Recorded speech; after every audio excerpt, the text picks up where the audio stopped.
உண்மையிலேயே காங்கிரஸ் திமுகக்குள்ள இருக்குமா இருக்காதாங்கிற கேள்வி வரக்கூடிய அளவுக்கு நீங்கள் நிலைமை மாறிடுச்சு. ஏன்னா அவங்க கேட்கக்கூடிய 40 தொகுதி எங்களால் கொடுக்க முடியாது, 25 தான், 26 தான், 27 தாங்கிற மாதிரி 25லேருந்து 30க்குள்ளேயே அவங்க வந்து ரவுண்ட் அடிச்சுட்டு இருக்காங்க. இன்னொரு பக்கம் தாவேக்காவோடு போகலாம் அப்படிங்கிற அமைப்பில் அப்படிங்கிற சிந்தனையில் இருக்கக்கூடிய ஒரு கூட்டம்.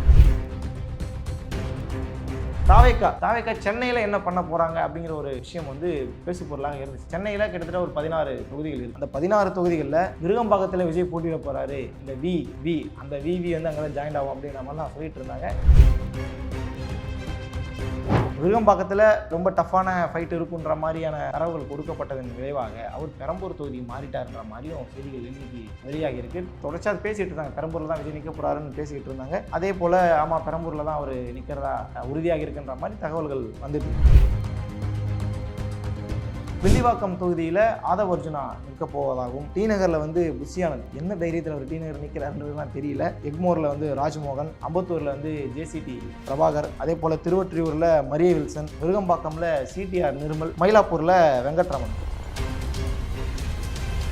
கொளத்தூர், ராயபுரம், அதே போல் துறைமுகம், திருவிக்கா நகர், 1000 லைட்ஸ், சேப்பாக்கம், வேளச்சேரி, ஆர்கே நகர். இல்லை சேப்பாக்கம் ரொம்ப முக்கியமான தொகுதி. ஏன்ன்றது நான் சொல்லி தெரிய வேண்டியதில்லை. ஏன்னா சேப்பாக்கத்தில் தான் துணை முதல்வர் போட்டியிட்டு வெற்றி பெற்ற தொகுதி. சேப்பாக்கம், திருவல்லிக்கேணி இந்த ஏரியாவில் ஒரு 100 ஓட்டுக்கு ஒரு பொறுப்பாளர் அப்படிங்கிற அளவுக்கு தாவேக்கா ஆட்களை இறக்கி அங்கே வந்து வேலை செஞ்சுக்கிட்டு இருக்கன்ற மாதிரியும் சொல்லப்படுகிறது. தென் மாவட்டங்களை பொறுத்த அளவுக்கு விஜய்க்கு வாக்கு சதவீதம் இருக்கான்னு கேட்டால் நல்ல ஒரு ரேஷியோலேயே வச்சிருக்கிறாரு அப்படிங்கிற மாதிரி அவங்க தரப்பில் எடுக்கப்பட்ட சர்வேல சொல்லப்பட்டுச்சுன்ற மாதிரி சொன்னாங்க. குறிப்பாக கிறிஸ்தவ நாடார்களுடைய சமூக வாக்கு, மீனவர்களுடைய வாக்கு, பட்டியலின சமூகத்தினுடைய வாக்கு தாவேக்காவுக்கு நல்லாவே வரும். அதில் எந்த ஒரு பிரச்சனையுமே இருக்காது. களத்தில் இறங்கி இன்னும் கொஞ்சம் வேலை செஞ்சால் வென்றெடுப்பதற்கான எல்லா வழியும் எங்களுக்கு இருக்குன்ற மாதிரி ரொம்ப தைரியமாகவே சொல்கிறாங்க. வேலை வேண்டுமா? ப்ளூ ஓஷன் இருக்கிறது. 10th 12th டிப்ளமோ டிகிரி படித்தவர்களுக்கு உணவு, தங்குமிடம், இஎஸ்ஐ, பிஎஃப், இன்சூரன்ஸ் உள்ளிட்ட சலுகைகளுடன் அனுபவத்திற்கேற்ற நல்ல சம்பளம் 15,000 முதல் 30,000 வரை. பெண்களுக்கு முன்னுரிமை. 2,000க்கும் மேற்பட்ட வேலை வாய்ப்புகள் உள்ளன. இப்போதே தொடர்பு கொள்ளுங்கள். Blue ocean. ஐத்தமிழ் நேயர்களுக்கு வணக்கம். தேர்தலுடைய நெருக்கத்தில் இருக்கிறோம். இன்னும் ஒரு மாதம் 1.5 மாதம் இன்னும் டேட்டு அறிவிக்க போகிறாங்க. ரொம்ப பரபரப்பாக எல்லா கட்சிகளும் இயங்கிட்டு இருக்கு. என்டிஏ கூட்டணியில் அதிமுக, பாஜக, இதர கட்சிகள், அதே போல் திமுக கூட்டணி பேச்சுவார்த்தையை இன்னி வரைக்குமே இழுத்துக்கிட்டு இருக்காங்க. பொதுவாகவே இந்த மாதிரி தேர்தல் வந்துருச்சுனாலே கூட்டணி பேச்சுவார்த்தை அப்படின்னு சொல்லி அந்த குழு அமைக்கிறது யாருன்னு பார்த்தா எந்த கட்சி லீட் பண்ணுதோ அந்த கட்சி தான் பண்ணுவாங்க. அதிமுக அமைப்பாங்க, பேச்சுவார்த்தை கூப்பிடுவாங்க. திமுக பேச்சுவார்த்தை கூப்பிடுவாங்க. பட் இந்த முறை கூட்டணி கட்சியான காங்கிரஸ் தான் ஃபஸ்ட்டு குழு அமைச்சு நாங்கள் பேச்சுவார்த்தை நடத்த போகிறோம்னு சொல்லி சொன்னாங்க. அதுவே ஒரு முரண்பாடாகவே இருந்துச்சு. என்னடா தொடர்ச்சியாக முரண்பாடாகவே போயிட்டுருக்கு அப்படிங்கிற மாதிரி. சின்ன கட்சிகளுக்கு மனிதநேய மக்கள் கட்சி, எஸ்டிபிஐ, அதே மாதிரி கொங்கு பேரவை சம்மந்தப்பட்ட தனியரசு அவருடைய கட்சி, இப்படி சொல்லி கருணாஸ் அவர்கள் இருக்குது, அதே போல் தமிமுல் அன்சாரி, இவங்களுக்கு எல்லாருமே ஒரு சீட் கொடுத்து சார்ட் அவுட் பண்ணிட்டாங்க. அடுத்த செகண்ட் லெவலில் இருக்கக்கூடிய விடுதலை சிறுத்தை கட்சிகள், அதே போல் வந்து தேமுதிக, அதே போல் மதிமுக, இப்போ வந்து காங்கிரஸ் கட்சி, இவங்களுக்குள்ளே இருக்கக்கூடிய இந்த கூட்டணி பேச்சுவார்த்தைகள் இழுபறி நடந்துக்கிட்டு இருக்கிறத நம்ம தொடர்ச்சியாக நம்ம பார்த்துக்கிட்டு இருக்கோம். இப்போ இன்றைக்கி வந்த செய்திகளில் தினமலரில் என்ன பிரேக் பண்ணியிருந்தாங்க அப்படின்னா, தனி தொகுதியில் நீங்கள் நிற்கிறதா இருந்தால் வைகோ கிட்ட சொல்லியிருக்கிறதாக செய்தி வந்திருக்கு. தனி தொகுதியில் நீங்கள் நிற்கணும்னா உங்கள் சொந்த சின்னத்தில் நிற்கணும்னா 3 சீட்டு, உதயசூரியனில் நிற்கிறதா இருந்தால் 4 சீட்டு தரோம், அதே மாதிரி ராஜ்யசபா சீட்டு கிடையாதுன்ற மாதிரி திமுக சொல்லியதாக ஒரு செய்தி வந்திருக்கு. இது ஒரு பெரிய பிரச்சனையாக போய்கிட்டு இருக்குது. விடுதலை சிறுத்தை கட்சி வந்து டபுள் டிஜிட்டில் கேட்போம் அதே மாதிரிலாம் பேசிக்கிட்டு இருக்கிறாங்க. அவங்களும் இன்னொரு முடிவுக்கு எட்டப்படலை. இதில் பெரிய பிரச்சனையாக இருக்குன்னா காங்கிரஸுக்கு தான். ஏன்னா இந்த ஆட்சியிலும் அதிகாரத்திலும் பங்குன்ற ஒரு டேகை வச்சுக்கிட்டு பெரிய கலைபரங்கள் சமீப நாட்களாக நடந்துகிட்டு இருக்கின்றதை நம்மளே ஐத்தமிழில் பார்த்துட்டு இருந்தோம். அந்த அடிப்படையில் இப்போ வரைக்குமே தொகுதி பங்கீடு பேச்சுவார்த்தையில் ஒரு சுமூக முடிவு எட்டப்படாத ஒரு கட்சியாக திமுக, காங்கிரஸ் இருக்குது அப்படிங்கிறது தான் இப்போ நம்ம பார்க்கக்கூடியதாக இருக்கும். இதில் என்ன ஒரு கூத்து அப்படின்னா, உண்மையிலேயே காங்கிரஸ் திமுகக்குள்ளே இருக்குமா இருக்காதாங்கிற கேள்வி வரக்கூடிய அளவுக்கு நீங்கள் நிலைமை மாறிடுச்சு. ஏன்னா அவங்க கேட்கக்கூடிய 40 தொகுதி எங்களால் கொடுக்க முடியாது, 25 தான், 26 தான், 27 தாங்கிற மாதிரி அந்த 25லேருந்து 30க்குள்ளேயே அவங்க வந்து ரவுண்ட் அடிச்சுட்டு இருக்காங்க.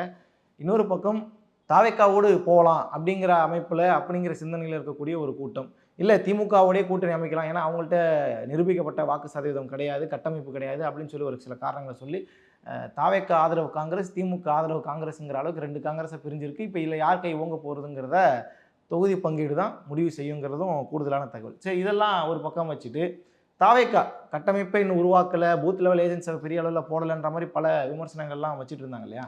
தாவேக்கா சென்னையில் என்ன பண்ண போகிறாங்க அப்படிங்கிற ஒரு விஷயம் வந்து பேசு பொருளாக இருந்துச்சு. ஏன்னா சென்னைக்குள்ளே தான் விஜய் வந்து போட்டியிட போகிறதாலாம் செய்திகள் வந்தது. சென்னையில் கிட்டத்தட்ட ஒரு 16 தொகுதிகள் இருக்குது.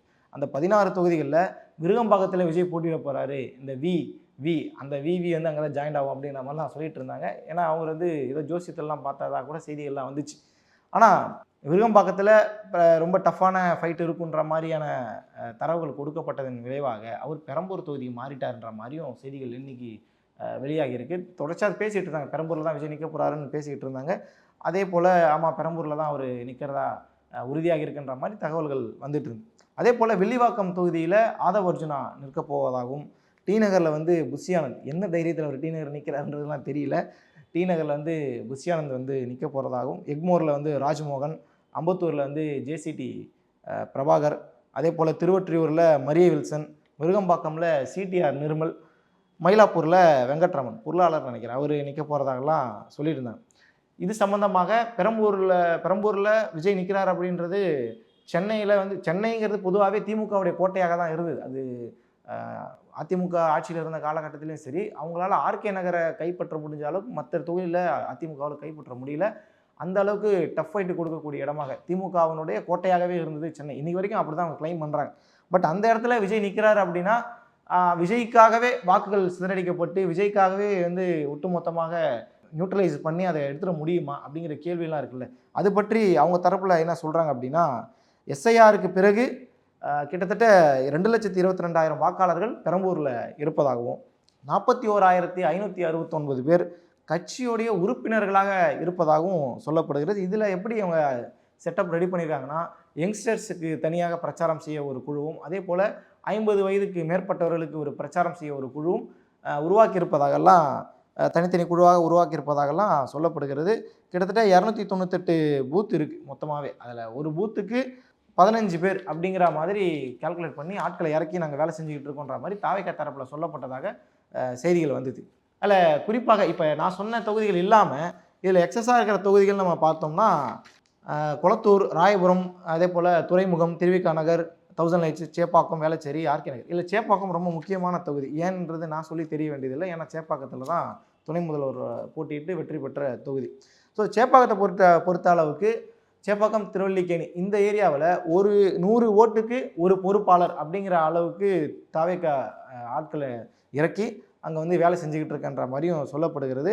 கிட்டத்தட்ட ஒரு 7 வார்டு இருக்குது. அந்த 7 வார்டை 14 பிரித்து அதில் மைக்ரோ லெவல் ஒர்க்கெல்லாம் தொடர்ச்சியாக நடந்துட்டு இருப்பதாகவும் செய்திகள் வந்திருக்கு. இதில் சேப்பாக்கத்தில் மட்டுமே 20,000 பேர் அடையாள அட்டை, வாக்காளர் அடையாள அட்டையை வச்சு அவர் கட்சி உறுப்பினர்களாக மாறியதாக இருப்பதாக செய்திகள் வந்திருக்கு. இப்போ இவங்களோட டார்கெட் என்ன அப்படின்னா 60,000 வாக்கு வித்தியாசத்தில் எப்படியாவது சேப்பாக்கத்தில் தாவேக்காவை வெற்றி பெற வைக்கணும் அப்படிங்கிற ஒரு விஷயத்தை சொல்லியிருக்கிறாங்க. பட் வெற்றி பெற வைக்கணும்னா யார் அங்கே வேட்பாளராக நிறுத்த போகிறாங்கன்ற ஒரு கேள்வி இருக்குல்ல. ஏன்னா ஸ்டார் கேண்டிடேட் நின்னாதான் இவங்க எதிர்பார்க்கக்கூடிய அளவுக்கு ஏதாவது ஒரு சின்ன லெவலையாவது ஒரு மாற்றம் இருக்கும். பட் அங்கே யாரை நிப்பாட்ட போகிறாங்கன்றதெல்லாம் தெரியல.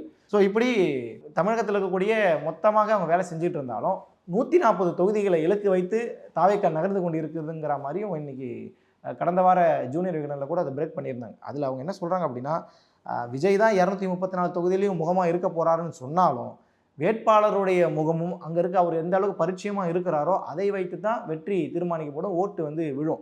அந்த அடிப்படையில் பார்க்கும்பொழுது விஜய் பெரம்பூரில் நின்றாருன்னா அவர் அதை தாண்டி பெரிய அளவில் எல்லா இடத்துக்கும் பயணப்பட முடியுமான்றது ஒரு பெரிய கேள்வி இருக்குது. அதே போல் லோக்கலில் இருக்கக்கூடிய வேட்பாளர் இப்போ தாவேக்கால ஒரு தொகுதியில் இப்போ கரூரில் ஏதோ ஒரு இடத்துல ஒரு வேட்பாளர் கரூர் தொகுதிக்கு ஒரு வேட்பாளர் அறிவிக்கிறாங்க அப்படின்னா அந்த வேட்பாளர் கரூர் மக்களால் ஓரளவுக்கு தெரிஞ்ச ஒரு முகமாக இருக்கணும், அவர் மக்களுக்கு பரிச்சயமான ஒரு முகமாக இருக்கணும்.